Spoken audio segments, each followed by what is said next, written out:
Bonjour, bienvenue dans le débrief. Le sommet de l'Union africaine qui se tenait en Guinée équatoriale, à Malabo, en fin de semaine dernière, s'est terminé sans l'habituelle lecture des décisions prises et sans déclaration finale. À la place, les dirigeants africains ont affiché leur volonté de mettre en application d'anciennes décisions. Mais les chefs de l'État se sont concentrés sur le terrorisme, considéré comme une menace existentielle pour le continent, et plusieurs d'entre eux ont évoqué des ingérences étrangères, une nouvelle forme de colonialisme, et ils ont aussi parlé de mercenaires. On retiendra aussi cette déclaration de Moussa Faki Mahamat, le président de la Commission de l'Union africaine, sur le fait que le terrorisme est une menace et que toutes les régions du continent sont atteintes. Il a également affirmé que les coups d'État constituent un recul et qu'il faut nécessairement un réveil de tous. M. Mahamat a également alerté sur la crise alimentaire qui menace le continent, déclarant à cet effet, je le cite, qu'environ 113 millions de personnes ont besoin d'aide humanitaire et 282 millions autres sont sous-alimentés. Fin de citation. Nous en parlerons. En seconde partie, nous évoquerons cette crise qui pointe entre Tunis et Alger, suite à la très maladroite déclaration faite par le chef de l'État algérien depuis Rome. Abdelmejid Tebboune a en effet indiqué que l'Algérie et l'Italie partagent les problèmes de la Tunisie, exprimant, je le cite encore une fois, les dispositions des deux pays à aider la Tunisie à sortir de l'impasse et à revenir à la voie démocratique tout autant que la Libye. Fin de citation. Tunis n'a pas apprécié, mais sans le dire ouvertement, une telle ingérence dans ses affaires intérieures. Nous évoquerons donc ces deux sujets avec nos invités. Hassan Saoud, bonjour. Bonjour, c'est Aziz. Merci d'avoir répondu à notre invitation. Vous êtes expert en stratégie et en sécurité. Hassan Alaoui, bonjour. Bonjour. Merci aussi d'être avec nous. Vous êtes directeur et cofondateur de Maroc Diplomatique.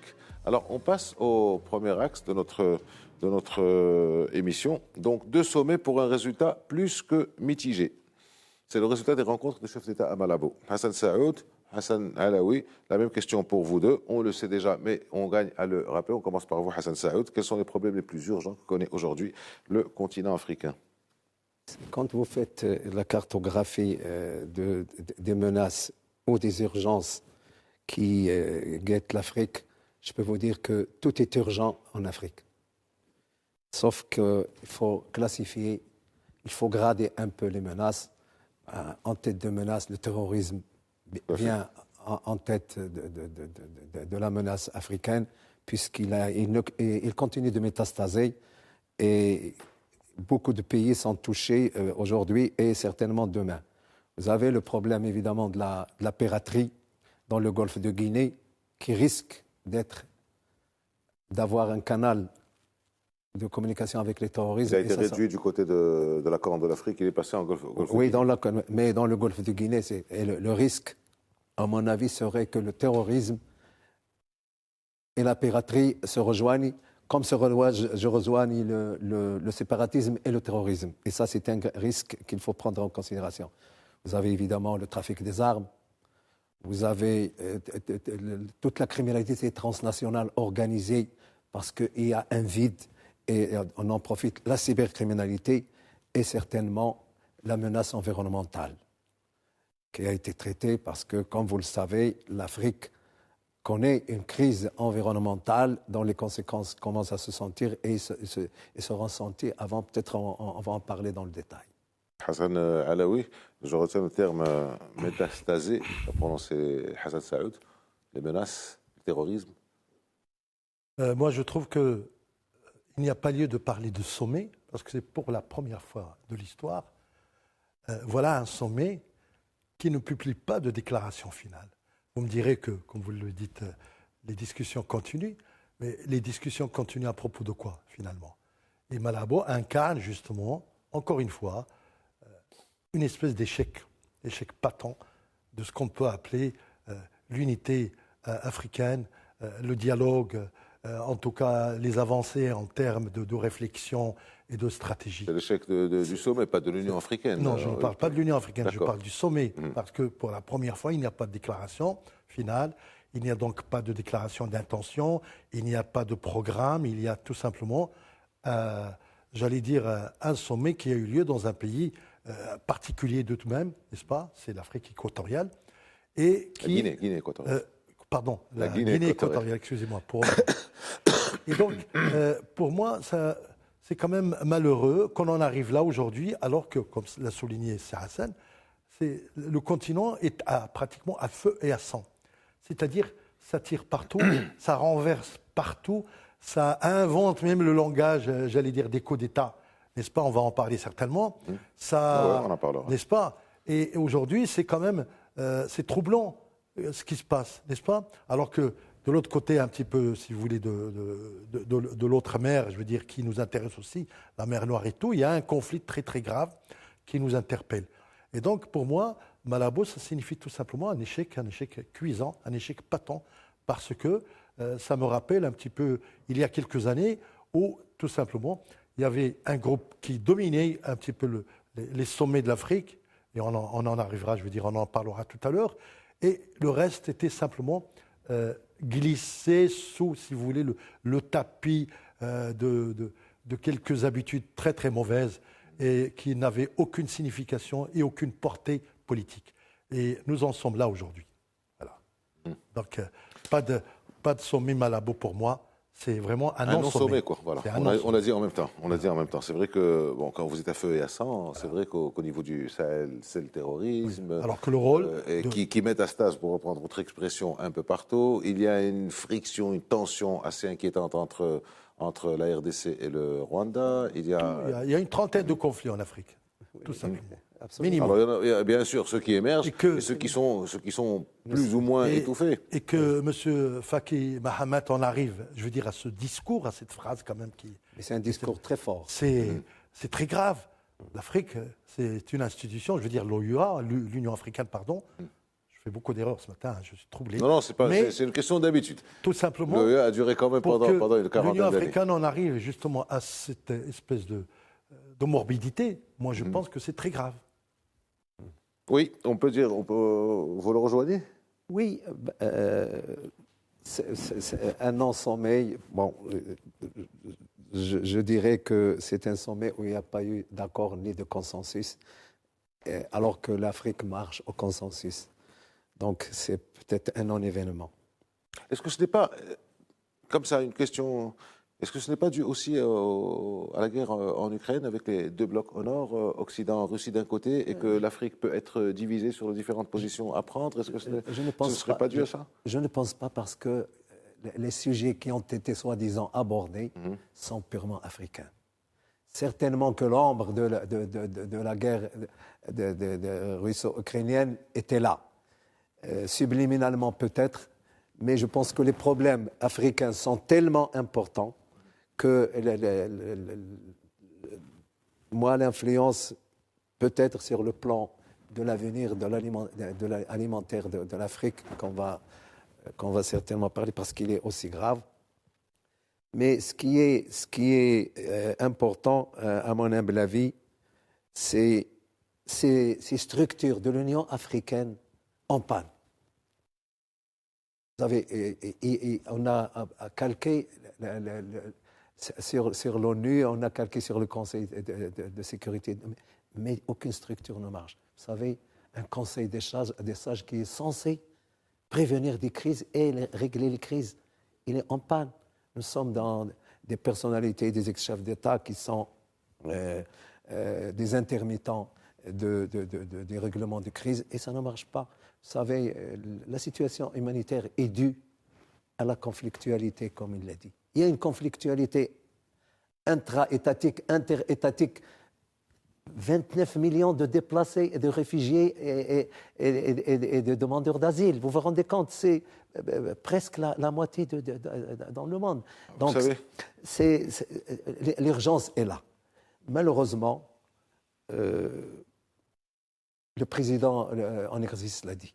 Tant qu'on n'aura pas fait une bonne prophylaxie, tant qu'on n'aura pas supprimé les causes, ces mêmes causes continueront à exercer les mêmes effets. Avant d'ajouter, je voudrais vous donner une remarque, et puis vous les commentez toutes les deux. C'est assez curieux, justement, qu'il y ait eu ce non-événement du sommet, alors même que l'Union africaine est dirigée actuellement, est présidée par Macky Sall, qui est un président qui sort un peu des sentiers battus, qui est extrêmement actif, qui part hier et avant-hier, il était chez le Russe et chez l'Ukrainien.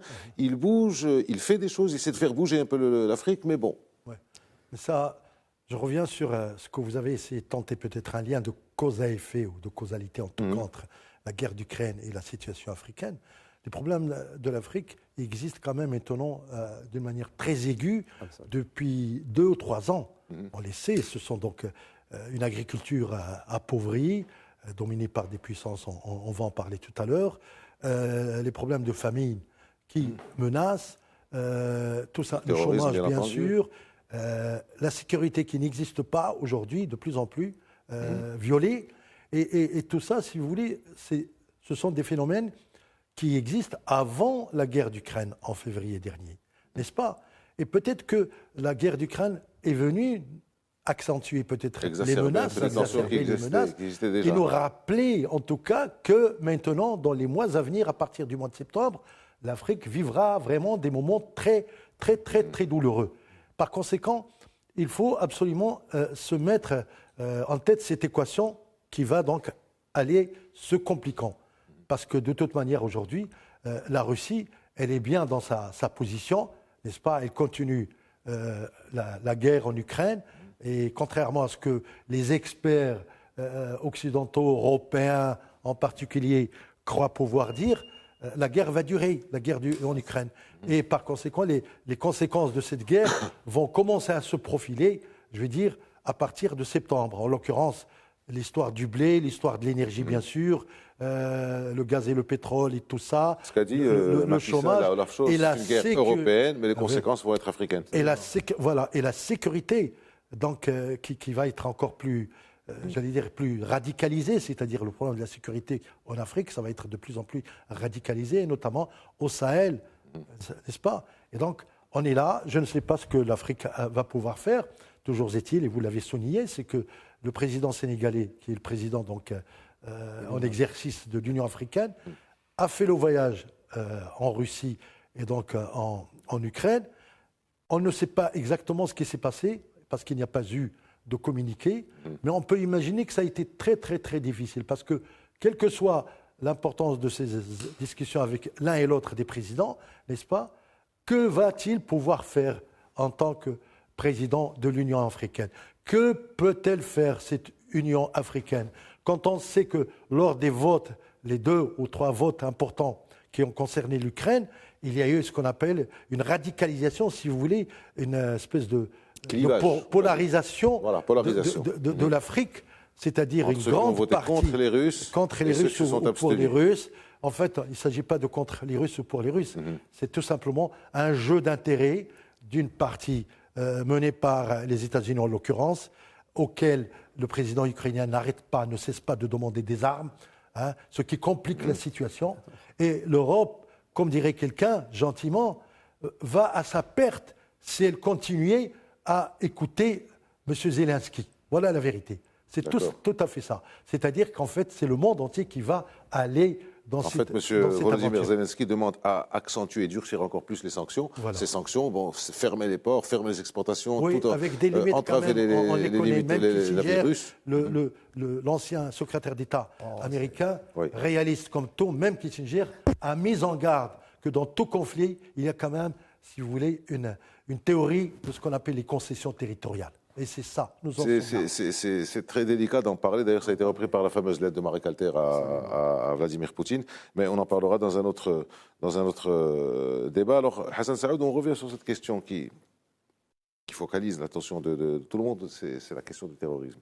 Alors, ces sommets à Malabo se sont réunis quelques semaines après le sommet, après la réunion de la coalition anti-Daesh qui s'est tenue à Marrakech, lors de laquelle le ministre marocain des Affaires étrangères, Nasser Bourita, avait apporté la preuve par les chiffres que le continent africain est le plus visé et le plus menacé actuellement. Alors, qu'est-ce qui n'a pas marché à Malabo pour qu'il n'y ait pas de déclaration là-dessus? Pourtant, il y a unanimité sur le fait qu'il y a menace.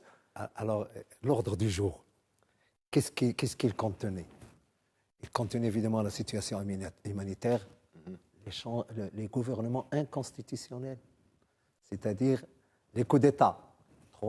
Troisième point, ce qu'ils appellent les coups d'État rampants, c'est-à-dire les changements de constitution pour aller de mandat en mandat, et beaucoup de pays sont concernés. Moi, j'imagine que l'ordre du jour lui-même et le discours de Macky Sall et du président de la Commission de l'Union africaine étaient clairs, et beaucoup de pays sont concernés. savez, il a employé... Donc ça a occulté quelque part, c'est ce que vous dites, ça a occulté quelque part le sujet principal qui est celui du terrorisme. Voilà. Donc, et puis, on a remué certains ordres du jour précédemment faits dont aucune réalisation n'a été vue. Et donc, je pense que ce sont ces éléments-là qui ont fait qu'il n'y a pas eu d'accord à Malabo, parce que chaque pays, quelques pays se sont concernés quelque part, soit dans le gouvernement inconstitutionnel, c'est les coups d'État. Évidemment, les deux pays sont suspendus de l'Union africaine, donc ils n'y sont pas allés. Mais il y a les changements inconstitutionnels. Il y a combien de pays suspendus? Parce qu'il y a eu 3 coups d'État. Oui, il y a le Burkina Faso, il y a le Mali, et il y a... La Guinée. Oui. La Guinée. Oui. Donc ils sont suspendus. Donc ils sont suspendus par l'Union africaine. Tous à la CEDEAO, oui. Et par hasard, ou paradoxalement, ce sont les 3 pays qui forment ce qu'on appelle aujourd'hui le triangle du terrorisme. Le triangle frontalier. Du terrorisme, ce sont ces 3 pays aujourd'hui. Donc d'où un petit peu la nécessité, comme on disait tout à l'heure, c'est de voir... La Guinée n'est pas tellement concernée si, aussi. La Guinée. Mais en Guinée, il y a eu 2 coups d'État. Non, je parle du terrorisme. Vous avez dit le triangle du terrorisme. Non, ils sont à côté. Ils sont à côté, voilà. Ils sont concernés. Il y a la menace. Il y a ça. Tout un no man's land, entre guillemets, ce qui n'en est pas un, est concerné par le terrorisme qui justifie la théorie de M. Bourita. C'est-à-dire qu'en fait, le terrorisme, avec son phénomène de mercenariat, et évidemment le séparatisme qui nous renvoie, si vous vous souvenez, c'est Hassan, aux années 60-65, quand à l'époque la guerre du Biafra était là, qui était un sécessionnisme terrible, et donc une volonté de diviser les pays, de séparer les ethnies, de ceci, cela et tout ça. Nous en sommes là aujourd'hui dans cette théorie un petit peu de... C'est la formule utilisée par le ministre des Affaires étrangères, le Nexus. Absolument. Oui, c'est le Nexus. Le Nexus, voilà. Terrorisme, séparatisme et criminalité. Le Nexus qui est un beau livre de l'écrivain américain. Il y a un discours du président nigérian qui a mis directement... Nigérien ou Rian? Là, Nigérien. Nigérien, d'accord. Qui a mis directement en cause les coups d'État comme des facteurs favorisant le terrorisme. C'est ça. Et ça a dû certainement déplaire à ceux qui en étaient concernés, et c'est la vérité. Alors, justement, au nom de la lutte contre le terrorisme et au nom de l'incapacité d'un État qui était tout de même un État élu, on lui reproche de ne pas lutter contre le terrorisme et on le favorise. Je pense qu'il y a évidemment ces transitions dont a parlé Macky Sall et le président Macky Sall et le président de la Commission européenne. Ces transitions longues au Mali, elles étaient parties pour être courtes. Là, on est en train de... Et j'imagine que, je peux le dire, que les militaires, une fois qu'ils sont reconvertis en politique, ils ont du mal à retourner dans leur caserne. Et c'est ça le malheur de l'Afrique. Mais moi, si vous permettez, j'irai plus loin. Cette histoire de séparatisme, en fait, c'est un schéma néocolonial, pardonnez-moi l'expression, parce qu'à l'époque, au début du siècle dernier, qu'est-ce qu'il y avait? Il y avait naturellement une volonté de coloniser l'Afrique, n'est-ce pas? Et une volonté, bien sûr, de la coloniser par des armes et par des actions militaires, mais il y avait aussi à côté des traceurs de cartes, c'est-à-dire des géographes qui accompagnaient l'armée des pays européens, qui départageaient sur une carte avec un crayon et traçaient les frontières, qui créaient justement le séparatisme. Et donc, qui dit séparatisme, dit évidemment les frustrations d'un côté comme dans l'autre, dit aussi, j'allais dire, la naissance, l'émergence de nationalisme, de particularisme qui constitue des révoltes. Il y a un principe que vous connaissez mieux que moi qui s'appelle l'intangibilité des frontières. Des frontières, mais ça, c'est autre chose. C'est-à-dire, l'intangibilité, elle ne change pas. Les frontières que nous avons héritées de la colonisation, nous les gardons. Et ça a marché plus ou moins comme ça pendant 30 ans. Mais le Maroc est victime de cette histoire. Il faut ah oui, non, mais je vous le rappelle. Ça, on le sait. Je le rappelle, en 1963, à la création de l'OUA, M. Balafrèche, qui était ministre des Affaires étrangères, et M. Boustza, vous portez le même nom, mais c'est comme ça, avait toujours évoqué... ministre à l'époque. Non, mais plus tard, avait toujours évoqué cette histoire d'intangibilité des frontières. Oui, mais on ne va pas revenir, parce qu'on ne va pas refaire l'histoire sur l'intangibilité. La Tunisie a souffert de ça. Elle souffre, la Tunisie, aujourd'hui. Tous les pays ont souffert de ça. La Tunisie souffre tous les pays ont souffert de ça. Nos voisins de l'Ouest Oui, mais n'est-ce pas? Alors, restons sur ça. Hassan Saoud, quand les chefs d'État parlent des mercenaires, de la nouvelle forme de colonialisme, des ingérences étrangères, un, à qui font-ils allusion? Et deux, est-ce qu'il n'y a pas une relation avec la situation délétère qu'il y a sur le continent africain aujourd'hui? Bien sûr. Je dois vous préciser quelque chose d'important. Ce qu'on appelle les mercenaires maintenant, il faut que je rappelle qu'en 2010, les Nations Unies ont produit une convention sur ce qui s'appelle les sociétés militaires de sécurité privée. C'est ça. C'est une convention des Nations Unies qui légalise malheureusement. C'est un mercenariat qui ne dépasse pas. C'était Blackwater, pour citer les choses, c'était pas Wagner. Voilà. Qui légalise Wagner. Voilà. Non, et les Blackwaters aussi. Blackwater, L'Afrique du Sud a des sociétés militaires privées qui opèrent au Mozambique. disons qu'après les sociétés ont évolué. Voilà. Mais la vérité, en l'espèce, on parle de Wagner. Wagner, c'est une tête de pont du Kremlin, quoi qu'on s'en dérobe quelque part. Et ce qu'il y a d'extraordinaire, c'est que Wagner ne fait pas que de la sécurité. Il réalise au profit du gouvernement des contrats miniers. C'est ce que j'ai appelé tout à l'heure, ils ont évolué. Exactement. Elles ont évolué. Exactement. En plus d'être payés, rubis et angle, eh bien... Elles se servent en nature. Oui, donc je ne sais pas ce vide qui est créé par le G5 Sahel, par ses relations entre le Mali et la France. Je pense que le G5 Sahel sans le Mali, c'est epsilon. Voilà ce que je voulais vous dire. C'est le point nodal. C'est le point nodal. Hassan Alaoui, revenons à ces changements institutionnels. Bon, on a le cas algérien aussi, nos voisins, avec un président élu de la manière dont on sait, avec un Hirak qui a été étouffé, avec des gens qui rentrent en prison, avec l'élection elle-même avait posé problème puisqu'elle a été reportée. L'élection législative, c'est quelque chose comme 15%. Est-ce vous en pensez quoi de ça? Est-ce qu'on peut dire aussi que c'est une anomalie institutionnelle? Une anomalie institutionnelle et constitutionnelle aussi. Parce que, avec évidemment l'Algérie, on ne va pas jeter la pierre à ce pays, encore moins à son peuple, mais il se trouve que ce qu'on appelle l'élection de M. Tebboune, c'est tout de même une espèce de caricature. C'est une farce, n'est-ce pas? Avec un taux de participation de moins de 25%, même pas, n'est-ce pas? Des déclarations à tour de bras pour rassurer une opinion qui est complètement dévastée par la crise, un Hirak mobilisé jusqu'au trognon, pardonne-moi l'expression, et donc tout ça, ça continue, c'est une farce. Et la politique algérienne aujourd'hui, je suis désolé d'en parler, elle n'a qu'une chose dans le viseur, c'est le Maroc. Bien sûr, c'est le Maroc à qui on pique tout, le modèle constitutionnel, on pique les traditions culturelles, la cuisine, les cafetans, et j'en passe.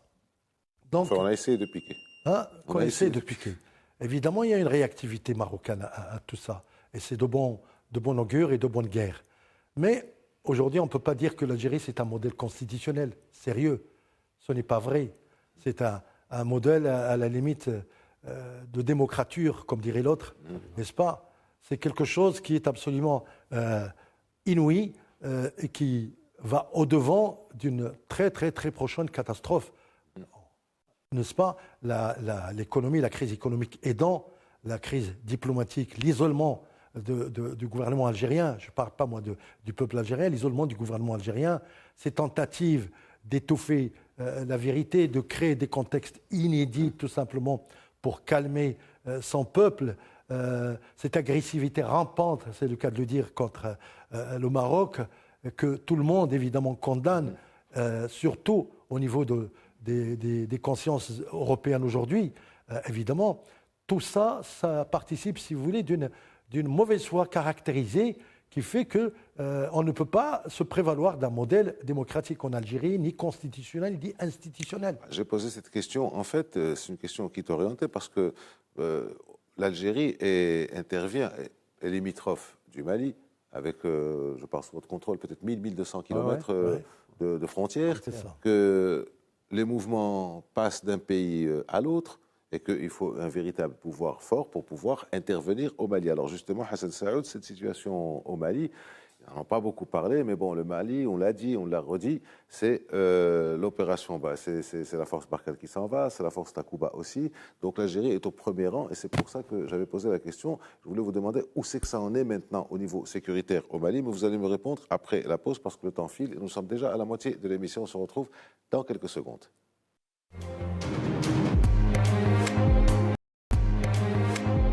Allez, c'est parti pour la deuxième partie du débrief. Pour celles et ceux qui nous rejoignent, nous parlons donc de ce double sommet de l'Union africaine qui s'est terminé sur pas de déclaration. Nous en parlons avec Hassan Saoud et Hassan Alaoui. Hassan Saoud, juste avant la pause, je vous posais la question sur le Mali. Ça venait d'une question que j'avais posée sur laquelle avait réagi Hassan Alaoui sur la situation en Algérie. L'Algérie étant en première ligne dans la situation au Mali. Comment ça se passe maintenant après le départ de Barkhane, Takuba? La situation est particulière. Vous me permettrez de vous rappeler un peu d'histoire. Si le terrorisme est au Mali, c'est parce qu'il a été exporté d'Algérie. Si vous vous rappelez, le GIA, le GSPC, GIA et puis ACMI. ACMI, c'est Medienne et les artisans de l'ingénierie terroriste qui ont poussé le terrorisme algérien vers le pays voisin. Comme on dit dans les jeux de cartes, on passe le mistigri au voisin. Mais le mistigri, c'est la mauvaise carte. Et donc, ils sont là, ACMI. Pourquoi? Parce qu'on leur a dit, regardez ACPA, Al-Qaïda dans la péninsule arabique. Eh bien, créez une organisation régionale. Le Maghreb, ACMI, le Maghreb islamique. C'est comme ça que ça a été fait par la DRS. Et donc, ils sont directement appelés, sauf que les Maliens le disent à basse voix. Là, il faut qu'on leur rappelle. La situation aujourd'hui, le terrorisme maintenant au Mali va encore s'agrandir. La zone des trois frontières est totalement occupée par le terrorisme. Niger, Burkina, Mali. Les frontières. Niger, Burkina, Mali. Mali, Bénin. Vous savez que le Bénin vient d'être touché. Et futur probable cible, ça sera le Ghana.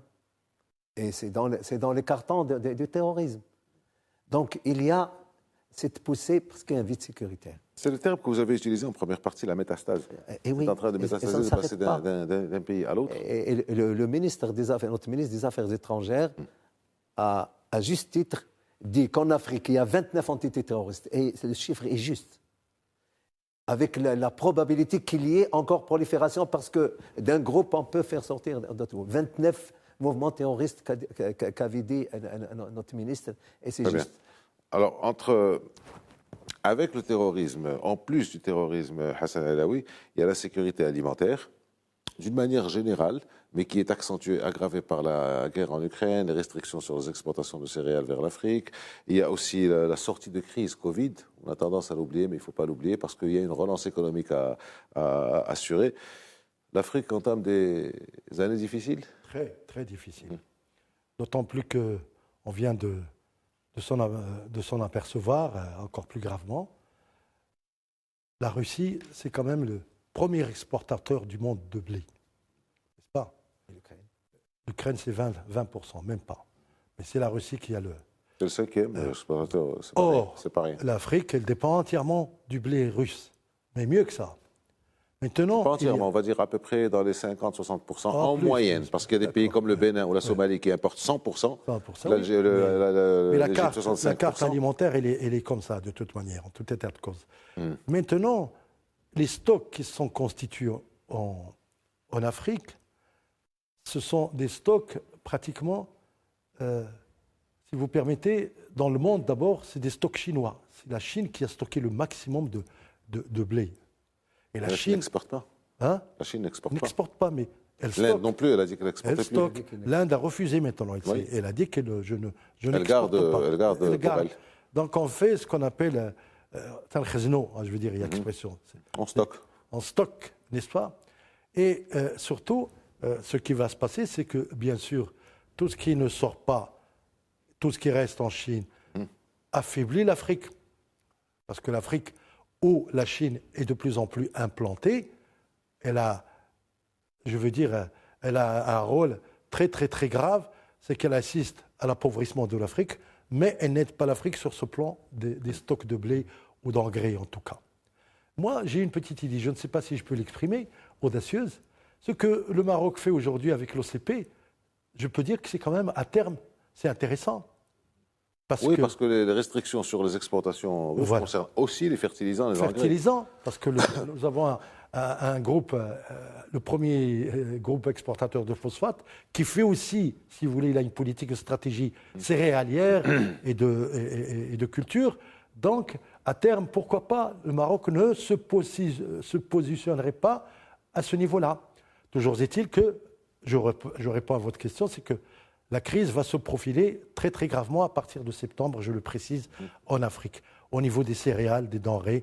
Et ça va une fois que les stocks seront épuisés, qui existent déjà. Épuisés, et la demande internationale va se renforcer, s'accentuer et devenir menaçante.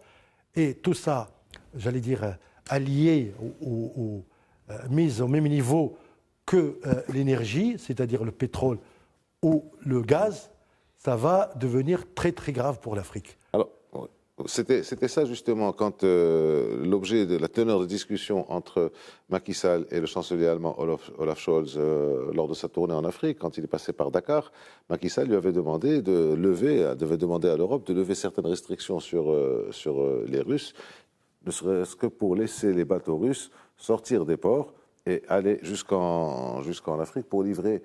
Apparemment, on ne sait pas ce qui s'est passé au juste, mais apparemment, il n'y a pas eu de réponse de oui franc et massif, comme dirait l'autre. Macky Sall est donc parti en Russie pour parler à Poutine.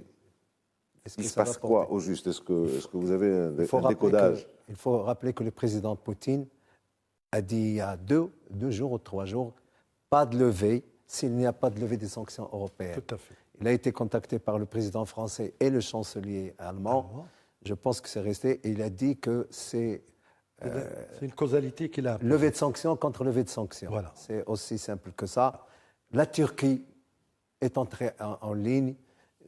On suivra. Macky Sall, le président Macky Sall est là. Elle était en Russie.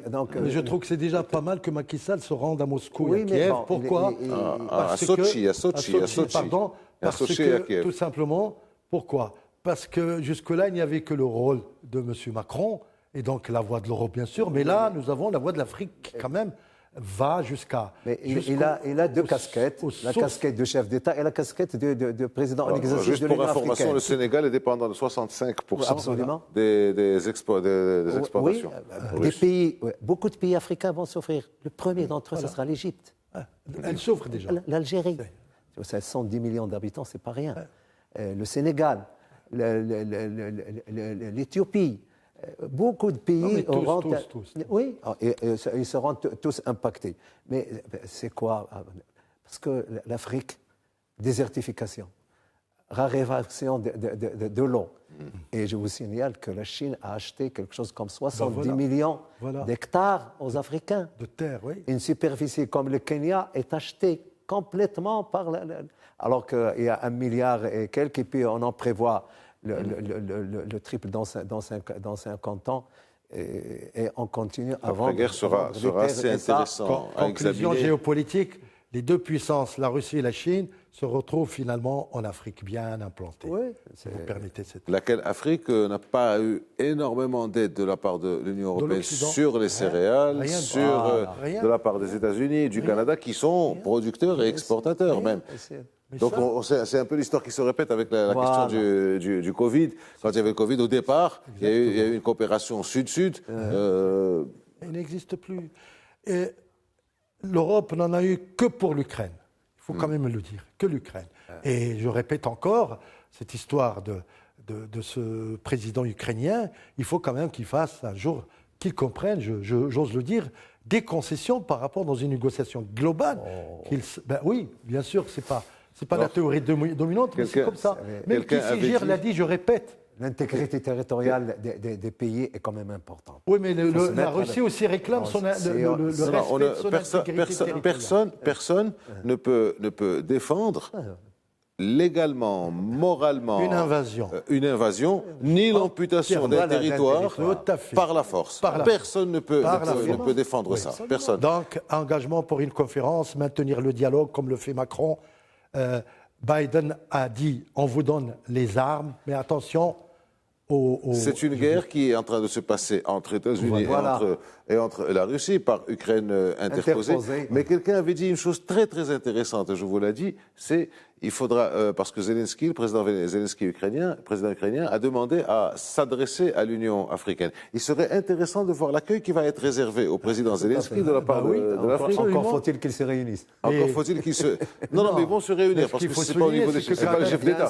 C'est pas le chef d'État, il va pas parler au chef d'État, il va parler aux représentants. C'est que M. Zelensky s'est adressé à l'Union européenne, à la Grande-Bretagne, aux États-Unis, à tout le monde, à Israël, à tout le monde. Sauf les pays arabes et l'Afrique. Et c'est maintenant qui sont les plus concernés. Voilà. Alors, on passe à notre deuxième axe. Nous resterons en Afrique. Et cette petite étincelle, on va dire qu'il y a eu entre la Tunisie et l'Algérie. Donc, le président algérien, qui est un habitué des sorties un peu hasardeuses, rock'n'roll, on va dire comme ça, s'en est pris cette fois à son voisin et son allié tunisien, dont il avait récemment dit à Anthony Blinken que c'est le seul pays qui ressemble au sien. C'est ça. Alors, encore une fois, je vous pose la question à tous les deux. On commence par Hassan Alaoui. Il a dit, on est avec l'Italie, donc avec l'Europe quelque part, concerné et préoccupé et voulant œuvrer à la sortie de l'impasse et le retour à la voie démocratique. Ça a dû être très apprécié à Tunis. C'est ça le mot. C'est le la mot voie fétiche démocratique. Oui. Qui, moi, je comprends nos frères tunisiens, c'est le mot fétiche, un mot de plus. Et vous disiez tout à l'heure que c'est une sortie maladroite. Moi, j'ai dit c'est une sortie provocatrice. Est-ce qu'elle est faite expressément, tout simplement, parce que il n'y a pas encore si longtemps, je veux dire, il y a eu un voyage à Tunis du président algérien où il a mis sur la table, je crois que c'est 100 millions de dollars. 300 millions de dollars, n'est-ce pas ? Et c'était fait d'un geste et d'une rhétorique tellement condescendant que, évidemment, on croyait que la gentille, notre amie la Tunisie, allait vraiment... et d'ailleurs, je crois que l'argent n'a pas encore été...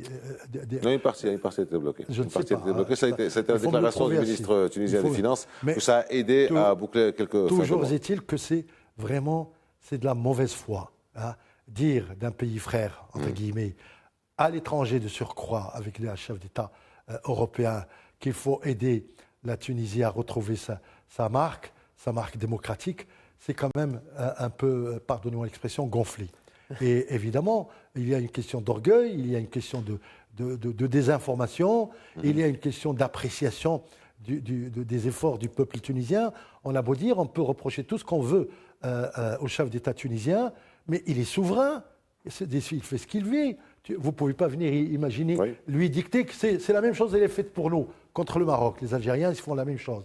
Et ils insultent le Marzen, le régime, etc. J'arrête là. Et puis en même temps, maintenant, c'est la Tunisie qui est victime de cet unilatéralisme langagier. C'est très, très grave. Il faut arrêter. C'est assez curieux. Hassan Saoud, une remarque sur cette... Moi, je ne pense pas... C'était étonnant, ça est surtout dite à Rome avec le président italien. Personnellement, je suis à peu près la communication présidentielle algérienne. C'est un habitué des faits. Les maladresses est la marque de fabrique des présidents algériens. Deuxième pays qui a reconnu les États-Unis, toutes les bêtises historiques qu'il a dit. Donc moi, je pense que c'est un habitué des faits. Moi, ce qui me dérange, c'est... Vous dites un habitué des fakes, c'est ça? Oui, bien évidemment. Oui. Et des faits. Pas des fake news, des contre-vérités historiques. Absolument. L'Algérie ne peut pas avoir été reconnaître les États-Unis, voyons. J'appellerais ça une condescendance éhontée. Une mauvaise foi. C'est la première fois quand j'entends une militarocratie donner des leçons à un pays qui est quand même en transition démocratique malgré... C'est la Tunisie, c'est pas rien. C'est pas rien. Ils sont précurseurs dans tellement de choses, les Tunisiens, dans tellement de choses. Il faut pas... Bon, et puis ils ont un président qui a été régulièrement élu, comme le disait Hassan Alaoui, tout à fait souverain. Je pense qu'il s'est trompé, c'était un lapsus. Je pense qu'il voulait parler de démocrature. Alors, je reste avec vous, Hassan Saoud. Justement, je ne sais pas si c'est trompé ou ça a été un lapsus à ce niveau. Le président algérien dit des choses qui ne sont pas toujours très justes, pour rester correct, mais jusqu'au lapsus, je ne pense pas, parce que c'est une phrase, on l'a vu prononcer cette phrase, c'était réfléchi, Alors, elle a été prononcée dans cette visite à Rome, mais quelques mois après que les ambassadeurs à Tunis des pays du G7 aient publié un texte qui dit ceci. Nous réaffirmons, alors c'est le président les ambassadeurs des pays du G7, nous réaffirmons notre attachement au respect des libertés fondamentales de l'ensemble des Tunisiens et à un processus politique inclusif et transparent impliquant une large participation des forces politiques et sociales du pays, suivant un calendrier précis pour permettre le retour rapide au fonctionnement des institutions démocratiques avec un Parlement élu jouant un rôle significatif. C'était avant la dissolution du Parlement tunisien fin mars, c'était avant la révocation de plusieurs dizaines de juges il y a quelques jours par le président. 57 juges. Voilà. Et alors, est-ce que quelque chose se prépare? Le fait qu'il y ait eu cette déclaration faite à Rome, dont l'ambassadeur fait partie bien sûr du G7, du club des G7, des ambassadeurs du G7 à Tunis. Est-ce que quelque chose se prépare? Est-ce qu'on peut dire que quelque chose se prépare? Oui, certainement. J'allais préciser une chose. Moi, je trouve que c'est vraiment trop que de se mettre à la hauteur de l'Italie pour ses vertus démocratiques. Deuxièmement, en ce qui concerne la Tunisie, vous savez qu'il a considéré le club de Venise, qui était censé qui s'occupe de la démocratie dans les pays et qu'il va expulser suite d'un rapport dans lequel justement on précise ça, sauf que subliminalement, au lieu de s'adresser à l'Algérien, il a noyé le message. On a des institutions, on a ceci, on a cela. Alors qu'il aurait fallu, en tant que représentant d'une souveraineté et d'une dignité nationale, il aurait pu s'adresser directement à l'Algérie. Moi, je trouve que le président a été très timide. Le président tunisien. Oui. Mais il a été poli, courtois, c'est tout. Mais il ne s'est jamais adressé aux Algériens, au pouvoir algérien. Est-ce que vous avez un communiqué? Non, il a quand même donné une interview il n'y a pas longtemps, où il a évoqué les problèmes des frontières qui lui ont été piquées de la même manière qu'au Maroc. Oui, mais on ne peut pas aller plus loin avec les Algériens. C'était très timide. C'était retenu. Il y avait beaucoup de retenue. On ne peut pas venir faire un langage. Oui, mais écoutez, c'est une ingérence. Et l'ingérence est interdite par toutes les conventions et par la charte de l'Union africaine. Mais il y a eu quand même cette déclaration collective des ambassadeurs du G7. C'est pas une ingérence, ça, quand on dit processus politique impliquant une large participation, suivant un calendrier précis pour permettre le retour rapide au fonctionnement des institutions démocratiques. Oui, mais ils le disent toujours. Quand il y a des transitions longues, ils le disent toujours alors. Oui. Ah non, mais ils l'ont pensé. Mais c'est suite au rapport Ils ne vont pas le dire au Maroc. Je ne vois pas pourquoi ils le disent. C'est suite au rapport justement de ce club de Venise, qui est l'émanation justement de l'Union européenne sur la surveillance des processus démocratiques dans les pays. Vous ne pensez pas qu'il y a la même question que j'ai posée à Hassan Saoud, Hassan Alaoui, les Tunisiens semblent dans leurs médias, dans leurs réseaux, sur les réseaux sociaux, etc., ils se disent, est-ce qu'il y a un lien à faire? Est-ce qu'il y a Anguille sous roche? Est-ce que le fait que Abdelmajid Tebboune ait dit ça à Rome, avec son homologue, est-ce qu'il y a quelque chose? Est-ce que vous pensez qu'ils ont tort? Ils se font des craintes qui n'ont pas lieu d'être? L'avenir immédiat et lointain le dira, mais M. Tebboune, il a un peu, je veux dire, la langue fourchue, pardonnez-moi l'expression. Et il n'a pas le droit, de toute façon, de dire ça d'un État voisin, souverain, d'un État frère, entre guillemets, dont il a reçu, je veux dire, il a rencontré le président il n'y a pas si longtemps. Et donc, tout ça, ça participe un petit peu, toujours de cet expansionnisme langagier du gouvernement algérien qui se permet de parler de ses voisins. Il s'est mêlé de la Libye, échec total. Il s'est mêlé du Mali. Il y a eu 2 ou 3 grandes conférences au début du siècle. Et ils se sont cassés la gueule. Ils ont organisé ceci. Ils ont cassé la figure, il est allé à Berlin. Le processus d'Alger. Oui, le processus d'Alger. Il est allé à Berlin, soi-disant, en jouant les fiers à bras, parce que le Maroc n'était pas invité, n'est-ce pas? Et tout ça, c'est une totale méconnaissance des dossiers et simplement aussi une espèce de, j'allais dire, de politique étrangère dictée par l'immédiateté des circonstances et du mensonge. Je le dis maintenant. Mettre la Tunisie et la Libye sur le même plan, Ben oui. avec le respect qu'on témoigne aux deux pays, et surtout à la Libye qui a une situation très difficile, Oui. où il y a deux premiers ministres. Mettre la Tunisie et la Libye sur le même plan, c'est pas un peu abusif? Mais c'est ce que je dis. Il y a quelques mois, il a dit on va régler le problème de Libye, on va inviter les forces libyennes. Mais le Maroc ne fait que ça depuis 2015. Il y a eu même 2 ou 3 accords signés à Bosnika avec succès. Et toutes les parties en cause, je veux dire impliquées, reconnaissent le rôle du Maroc dans cette histoire de la Libye. Et M. Tebboune, évidemment, nie totalement ce processus, tous ces efforts marocains pour simplement ne garder que ce qui arrange la diplomatie algérienne. Et la diplomatie algérienne, elle est absolument out dans ce dossier libyen. Elle est complètement out. De la même chose qu'au Mali, n'est-ce pas? Je pense C'est Hassan l'a dit que le terrorisme au Mali, c'est venu de l'Algérie. Il va continuer. Allez-y, Hassan Saad. Moi, je pense que ce président-là est la voix de son maître, l'institution militaire. On lui dit de dire, il dit.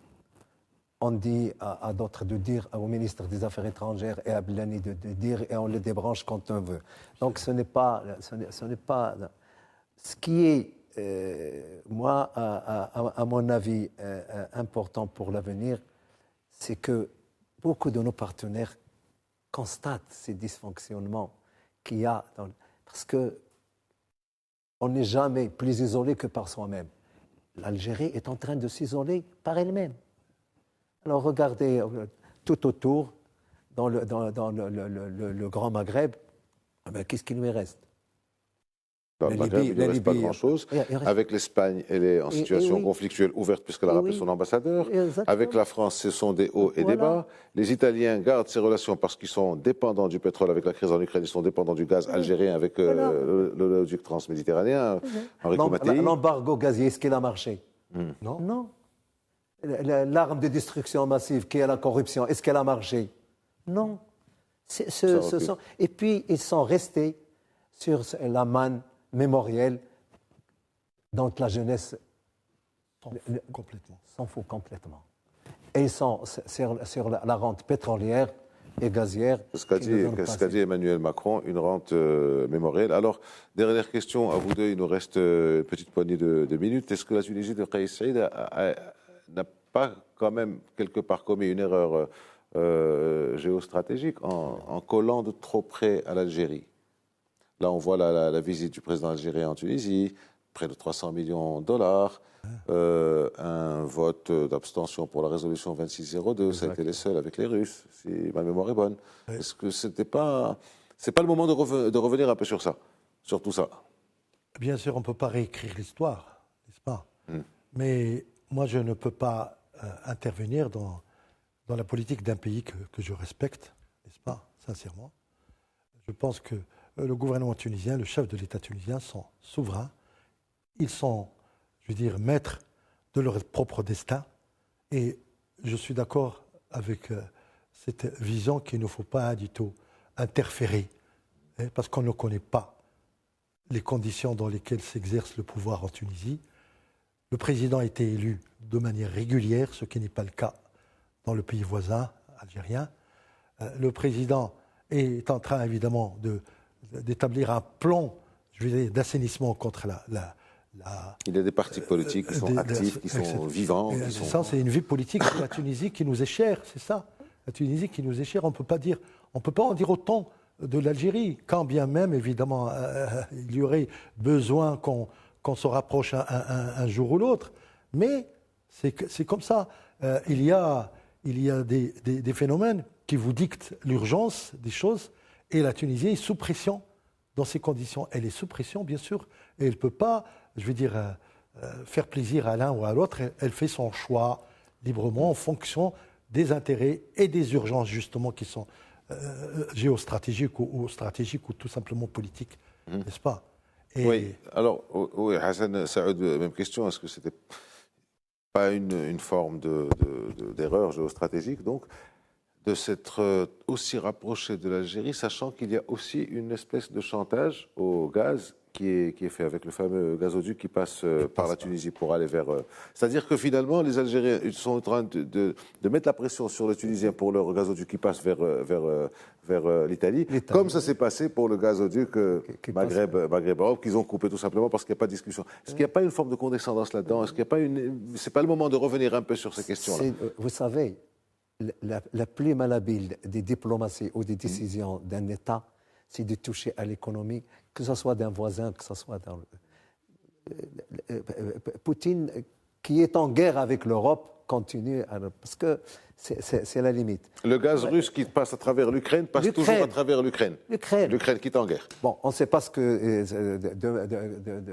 ce que sera fait demain, mais en tout cas, vouloir être une puissance régionale, en divisant la sous-région, donc c'est le meilleur moyen de se tirer une balle dans les pieds, et l'Algérie est en train de le réussir de manière exemplaire parce qu'elle n'a pas de diplomatie, elle n'a pas d'institution, et elle est dirigée par une junte qui ne dit pas son nom.